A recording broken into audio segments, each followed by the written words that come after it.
Bismillahirrahmanirrahim. Assalamualaikum warahmatullahi wabarakatuh. Sebelumnya, perkenalkan kami dari kelompok 4 ASA ingin mempresentasikan hasil UAS praktikum SIM, yaitu membangun sebuah sistem informasi manajemen. Dalam hal ini kami mengambil perusahaan yaitu referensi dari PT Pahamify, yaitu sebuah lembaga bimbel online yang melalui aplikasi, sehingga kami mereferensikan membangun sebuah sistem informasi berupa aplikasi layanan bimbel. Kelompok kami terdiri dari 4 orang. Yang pertama ada Benefit, Kristi, kemudian ada saya, Muhammad Fatih Bagaskara, kemudian ada Muhammad Yasir Amri, dan ada Husni Mubarak Ramadan.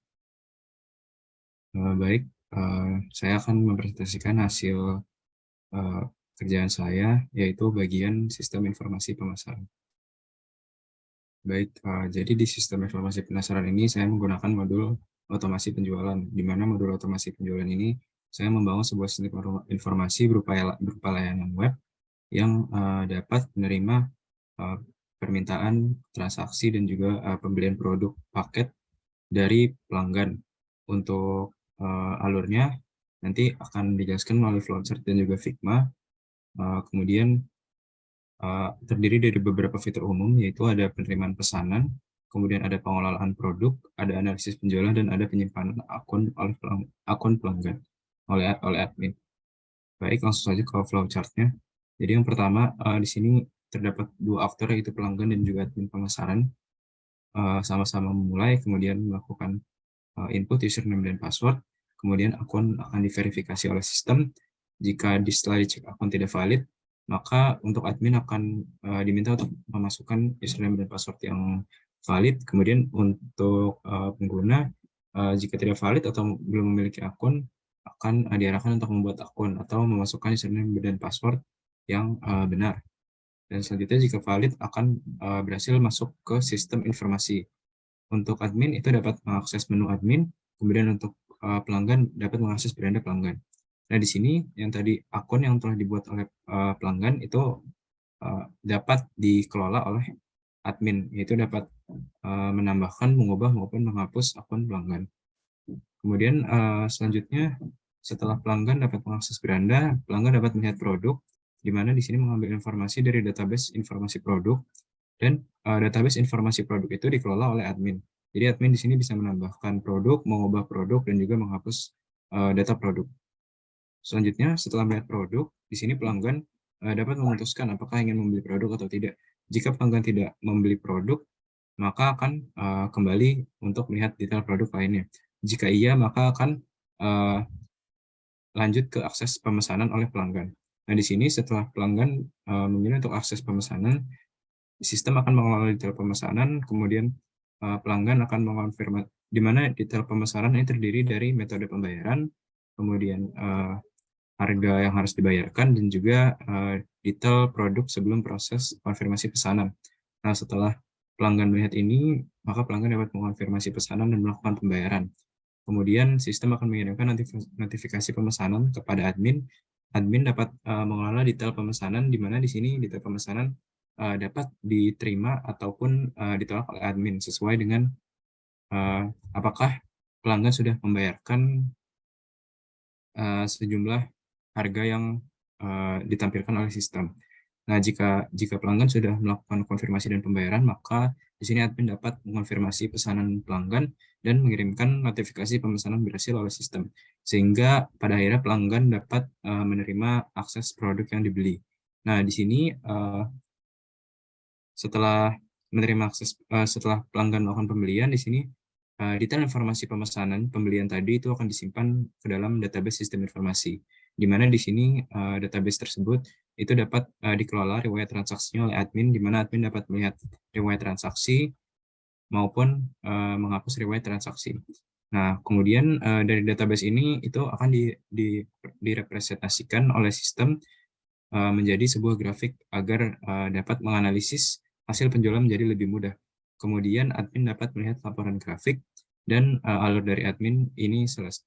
Kemudian di grafik itu nanti akan ditampilkan hasil transaksi dalam jangka tahunan yang akan dibagi menjadi 1 bulan. Kemudian nanti admin dapat melihat laporan grafik dan di sini admin selesai. Sedangkan untuk pelanggan setelah menerima akses produk di sini pelanggan itu selesai. Nah, kemudian untuk pelanggan di sini yang pertama ada tampilan welcome di mana pelanggan dapat masuk atau daftar. Jika belum punya akun bisa daftar. Setelah daftar, pelanggan dapat masuk akun dan dapat mengakses beranda. Di sini beranda menampilkan nama pelanggan, kemudian di sini bisa keluar juga jika sudah menyelesaikan. Dan di sini ada profil, dan di sini ada paket saat ini itu menerangkan paket pembelian yang telah dibeli oleh pelanggan. Kemudian ada kategori paket, di sini ada 4. Mungkin saya hanya akan memeragakan satu transaksi saja, misalkan di sini live class. Nah, di sini sebelum beli kita akan diperlihatkan detail dari informasi produk. Kemudian di sini ada detail lebih banyaknya lagi. Setelah itu kita bisa beli. Nah, setelah itu kita bisa memilih ini, kemudian bisa scroll ke bawah, akan menampilkan metode pembayaran dan juga harga yang harus dibayarkan. Dan setelah itu kita beli paket. Nah, jika sudah akan ditampilkan menu seperti ini. Jika pelanggan sudah dirasa sudah membayar dan sudah yakin untuk membeli produk ini, bisa konfirmasi pembayaran. Kemudian paket telah aktif, di mana di sini akan berubah tampilan di atas yang berwarna putih ini. Kemudian jika sudah dapat kembali ke beranda. Dan juga untuk menu-menu lainnya kurang lebih sama seperti itu.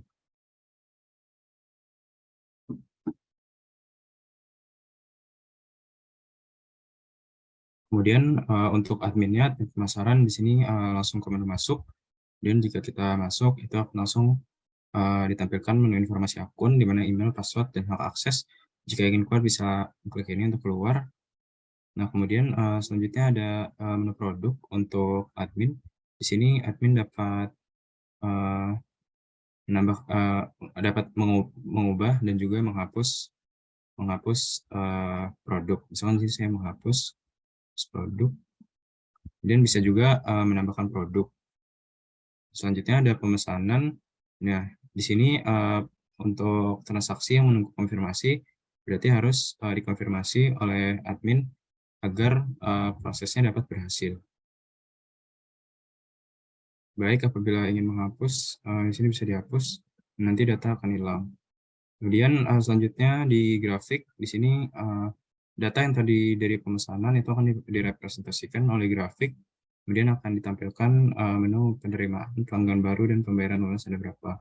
Kemudian ada juga pengelolaan akun pelanggan, di mana di sini admin dapat melihat info dari pelanggan, yaitu username, email, dan password, bisa diubah dan juga dibatalkan. Kemudian juga bisa menghapus akun pelanggan. Ya, mungkin itu saja yang bisa dapat saya sampaikan oleh sistem informasi pemasaran. Sekian, terima kasih. Oke, baik. Saya Benefit Kristi Saragi ingin menjelaskan proses bisnis sistem informasi sumber daya manusia pada PT Lernio Tech. Yang pertama itu ada sistem login dan manajemen data karyawan. Nah, di mana baik HRD maupun karyawan untuk masuk ke sistem itu mereka harus login terlebih dahulu dengan memasukkan username dan juga password. Kemudian sistem akan memverifikasi, dan jika username dan password yang mereka masukkan itu valid, maka akan menampilkan dashboard. Dan jika tidak, maka akan mengulangi lagi untuk memasukkan username dan juga password dengan benar. Nah, setelah menampilkan dashboard, di sisi HRD itu dia bisa mengelola data karyawan, sementara di sisi karyawan bisa menginputkan biodata karyawan. Setelah menginputkan biodata karyawan, sistem akan menyimpan biodata karyawan tersebut dalam database. Dan kemudian dari database HRD akan mendapatkan laporan biodata karyawan. Kemudian itu ada sistem rekrutmen, di mana HRD setelah login itu dapat membuat lowongan kerja. Kemudian sistem akan menyimpannya di dalam database. Selanjutnya dari situ calon karyawan dapat melihat lowongan pekerjaan dan juga dapat melakukan pelamaran kerja. Selanjutnya ada sistem absensi karyawan, di mana karyawan dapat mengisi absensi, kemudian akan disimpan oleh sistem di dalam database. Kemudian HRD akan dapat melihat laporan-laporan absensi dari karyawannya. Selanjutnya sistem cuti karyawan. Karyawan dapat mengajukan cuti dan sistem akan menyimpan data-data yang dimasukkan dari karyawan di dalam database. Kemudian dari situ HRD dapat melihat laporan cuti dan selanjutnya akan menganalisis alasan cuti. Jika diterima, maka HRD akan memberikan surat izin cuti dan si karyawan dapat menerima ataupun memperoleh surat izin cuti dari HRD. Selanjutnya sistem pelatihan karyawan. Pertama-tama HRD akan melakukan penilaian kinerja pegawai. Jika hasil penilaiannya tercapai, itu HRD akan memberikan pelatihan kepada pegawai. Selanjutnya yang terakhir ada sistem resign pegawai. Yang pertama, karyawan harus mengajukan resign terlebih dahulu, kemudian sistem akan menyimpan data-data yang dimasukkan ke dalam database. Selanjutnya HRD dapat melihat laporan resign, kemudian akan menganalisis alasan resign, dan jika diterima, maka HRD akan memberikan surat pengalaman kerja. Dan karyawan akan menerima surat pengalaman kerja. Oke, selanjutnya di sini saya akan mendemokan Figma yang telah dibuat. Pada tampilan ini merupakan tampilan untuk calon karyawan, di mana di sini kita bisa melihat calon karyawan itu dia bisa melihat lowongan pekerjaan yang dibuka di PT Lerniotek. Nah, kemudian jika calon karyawan penasaran, mereka bisa mengklik selengkapnya dan akan tampil lebih detail mengenai pekerjaan ini. Selanjutnya, jika mereka tertarik dan ingin mencoba mendaftar, klik daftar sekarang. Nah, calon karyawan tinggal memasukkan data-data yang diperlukan dan juga perlu mengunggah CV. Oke, selanjutnya kita ke tampilan karyawan. Pertama-tama, karyawan harus login terlebih dahulu. Kita klik masuk. Nah, ini merupakan dashboard dari karyawan. Kita coba klik biodata. Di sini mereka bisa mengupdate biodata mereka. Klik kembali. Kemudian untuk absensi, di sini bisa memilih juga tanggal absensinya kapan. Jadwal sekarang kita untuk mencoba isi absen masuk. Nah, kemudian sistem akan memverifikasi apakah user telah sesuai. Umpama setelah sesuai, kita klik benar. Maka akan ada pemberitahuan kita telah berhasil absen masuk. Oke, kita kembali. Selanjutnya untuk pengajuan cuti. Di sini user bisa melakukan pengajuan cuti dengan memasukkan data-data sebagai berikut, seperti nama, tanggal mulainya, tanggal selesai, jabatan, dan juga alasan. Kemudian itu ada pengajuan resign. User juga bisa melakukan pengajuan resign dengan cara memasukkan data-data yang diperlukan.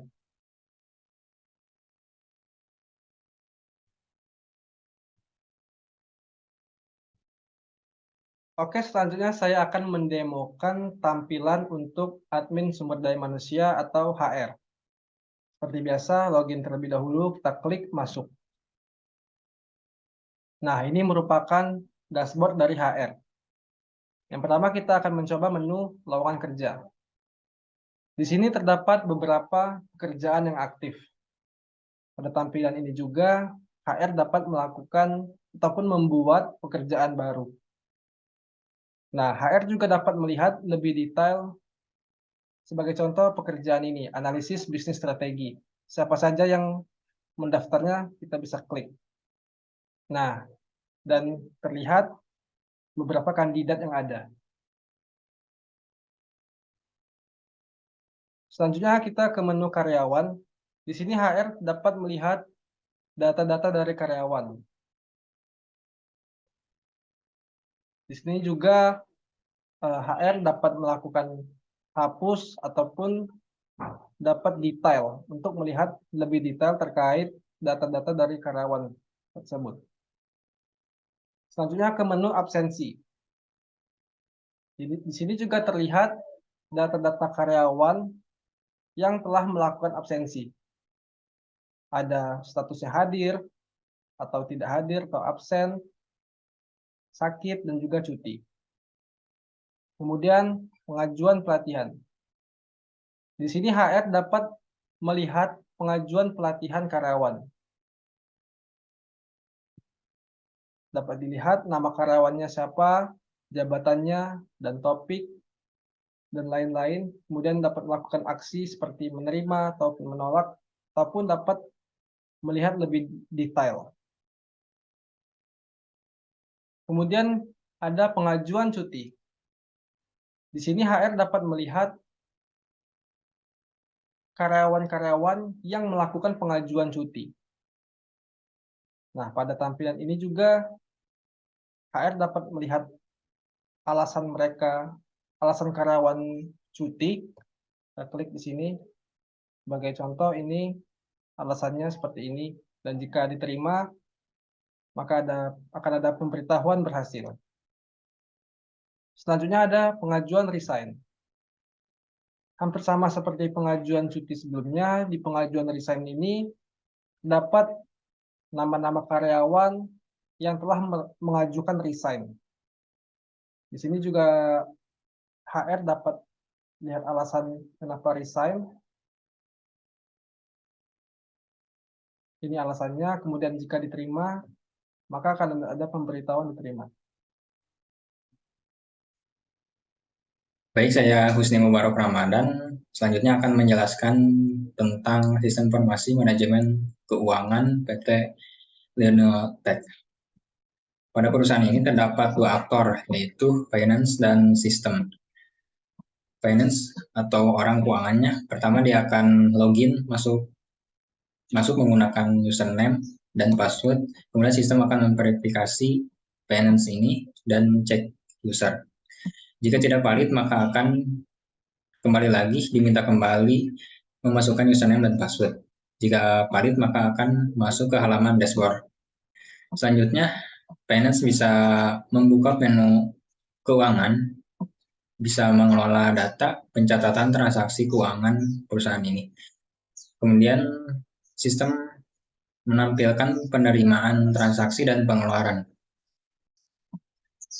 Bisa disimpan dalam database, dan sistem ini menyajikan data secara visual, lebih tepatnya secara grafik. Kemudian finance bisa mendapatkan laporannya. Kemudian selesai. Baik, selanjutnya saya akan menjelaskan stigma dari keuangan ini, perusahaan ini. Pertama, finance login menggunakan email dan memasukkan password dengan benar. Masuk, maka akan masuk ke halaman dashboard yang berisikan informasi mengenai penerimaan, berapa transaksi, apakah itu naik, apakah tidak, pelanggan baru, apakah pelanggannya itu naik dari sebelumnya. Kemudian ada pembayaran lunas, dan pengeluaran. Pada halaman dashboard ini kita juga bisa lihat grafik dari transaksi pembelian. Lebih detailnya bisa lihat, diklik di sini. Sebelum itu kita bisa melihat penerimaan. Pada menu ini terdapat data transaksi penerimaan. Bisa dilihat datanya berupa ID pesanan, nama pelanggan, tanggal transaksi, nomor telepon, status, rincian, dan ubah untuk status transaksi. Kita bisa lihat rincian dari transaksi ini. Misal ini, rinciannya bahwa pelanggan ini sudah lunas dengan total biaya 2.600.000. Selanjutnya, bisa juga diubah status pembayarannya. Contohnya ini, apabila status pembayaran sudah dibayar, maka akan dapat diubah status pembayarannya menjadi lunas dengan klik OK. Selanjutnya, Binance bisa melihat grafik penerimaan. Nah, dari grafik ini, yang vertikal yaitu harga pembelian dari layanan perusahaan ini, mulai dari 50.000 hingga 3 juta maupun ke atasnya. Kemudian pada horizontal ini, transaksi per tanggal. Misalnya dari tanggal 1 Juni hingga 7 Juni dan seterusnya. Kita lihat bahwa grafik ini dari tanggal 1 dia turun dan tanggal 2 naik lagi sekitar 1.800.000, turun lagi dan naik, dan tanggal 4 turun lagi dan seterusnya naik turun. Kemudian sebelah kanan ada top pelanggan. Jadi top pelanggan ini merupakan pelanggan yang paling banyak membeli dari layanan perusahaan ini. Ada Muhammad Patih dengan total 3.500.000 dengan perubahannya dari transaksi sebelumnya sekitar 14,34%. Dan yang lainnya juga sama.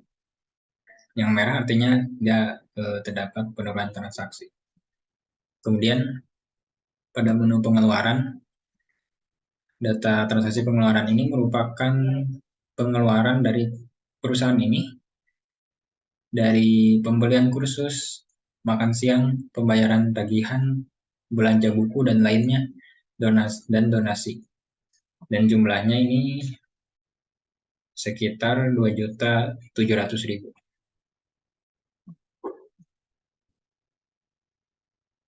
Mungkin sekian dari sistem informasi manajemen keuangan ini. Kurang lebihnya mohon maaf. Sekian, terima kasih. Baik, saya Muhammad Ciramri akan menjelaskan modul mengenai akuntansi. Di sini saya menggunakan flowchart proses bisnis akuntansi penjualan pada PT Pahami Cipta Edukasi atau Pahamify. Pertama-tama, user akan memulai dan memasukkan username dan password. Kemudian, sistem akan mengecek user tersebut apakah valid ataupun tidak valid. Jika tidak valid, maka user harus memasukkan username dan password. Dan jika valid, maka akan masuk ke tampilan dashboard. Setelah itu, akuntan akan membuka menu laporan dan dapat memilih jenis laporan keuangan yang dibagi menjadi dua, yaitu laporan transaksi dan laporan faktur. Kemudian akuntan akan mengolah data tersebut dan masuk ke database untuk membuat data menjadi laporan. Kemudian sistem akan menyajikan laporan secara visual dan ditampilkan kepada akuntan, ditampilkan menjadi laporan. Kemudian akuntan akan menyimpan laporan tersebut di database dan selesai. Selanjutnya, saya akan menjelaskan mengenai tampilan Figma modul akuntansi. Di sini saya membagi menjadi dua laporan, yaitu transaksi dan faktur. Pertama-tama di transaksi, kita menampilkan ID transaksi, tanggal transaksi, pelanggan, jumlah yang harus dibayarkan, nomor telepon, dan status. Di status ini menampilkan apakah belum lunas maupun lunas. Nomor telepon, kita menampilkan nomor telepon pelanggan dan jumlah yang harus dibayarkan.